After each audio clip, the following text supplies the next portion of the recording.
The Compromise of 1850 by Josh Ryan, Torrey Thompson, Matt Patterson, Will Walker, and Stevie Tomazeski.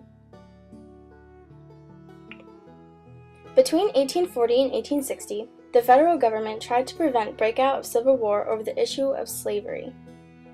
Although in the long run they failed, their attempts were essential to understanding the Civil War completely. After the U.S. had acquired a vast territory over the Mexican-American War, there was a dilemma. Should the territory enter the Union as slave states or be declared free? To further develop the issue, there were border disputes in Texas, problems with the new state of California, and Washington, D.C., the capital of our nation, not only allowed slavery, but was the home to the largest slave market in America. The South was threatening to break out of the Union, and the only way to prevent separation was to compromise. Henry Clay was responsible for creating a compromise that prevented Southern states from leaving the Union. For 8 months, members of Congress led by Clay, Daniel Webster, a senator from Massachusetts, and John C. Calhoun, a senator from South Carolina, debated the compromise. With the help of Stephen Douglas, a young Democrat from Illinois, a series of bills that would make up the compromise were ushered through Congress. The compromise would admit California as a free state and then let Utah and New Mexico decide their status when they applied for statehood. The most important part of the compromise was the Fugitive Slave Act.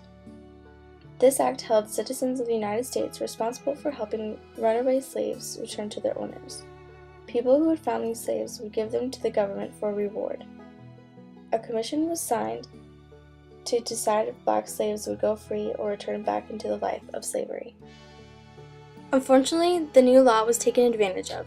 The judges were paid commission of $5 for letting slaves go free and paid $10 for returning them back. People would bring their black neighbors, or any blacks they could find, just to give to the government for a reward. When the judges would rule them guilty, they would receive extra money and the innocent blacks would be taken away back into slavery. At this time, another issue came up: how to set up Kansas and Nebraska as new states. Clay made the Kansas-Nebraska Act in 1854, which split the nation along the 40th parallel.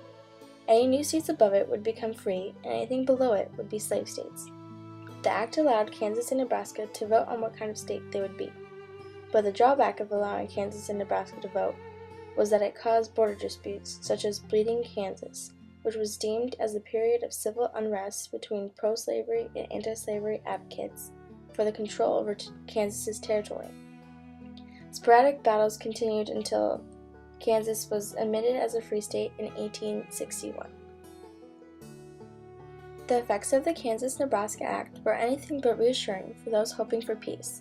This act caused events like Bleeding Kansas and only enraged supporters to petition and take arms.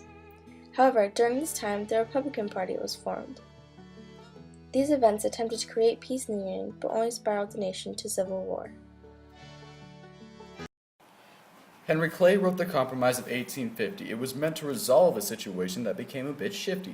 It included 5 separate bills acknowledging each side's wills. The North and the South were in a debate, so Henry Clay forced them to communicate. Daniel Webster represented the North and declared the destruction of slavery come forth. John Calhoun tried to save the South, yet other senators just heard him running his mouth. The North wants to end this process called slavery, or do all you folks in the South lack the bravery? Slavery is not a problem in these new territories, so Calhoun. Here's Torrey.